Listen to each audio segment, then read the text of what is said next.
ಹೋಗ್ತಿದೀವಿ. ಅಲ್ಲಿ ಮಂಗ ಬಂತು.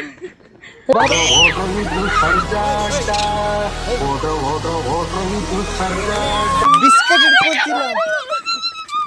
ಒನ್ ಮೋರ್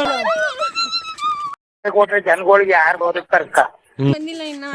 ಇವರು ನಾನು ಸೃಷ್ಟಿ ಪ್ರಕಾಶ್. ಸೃಷ್ಟಿ ಪ್ರಕಾಶ್ ತರುಣ್ ಅವರು. ಯಾವ ಇವೆಲ್ಲ most beautiful girl in the world.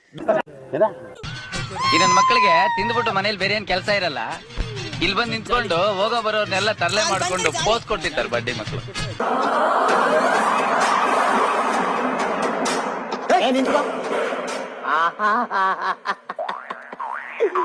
ಏನೋ ಕಂದಲೆ, ಏನೋ ಏನೋ ಏನೋ ಏನ್ ಸ್ಮಾರ್ಟ್ ಆಗಿದೆಯಲ್ಲ. ಹಾಯ್ ಅಷ್ಟೇ.